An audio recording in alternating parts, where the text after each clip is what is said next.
In this quick tutorial, I'm going to show you how to opt out of personalized Google Ads. First, open your browser.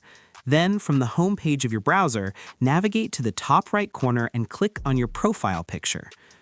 Then, click Manage your Google account.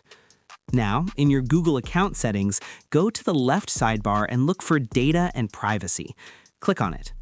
Next, scroll down in the Data and Privacy settings until you find My Ad Center. You can see that it is turned on. We need to turn that off.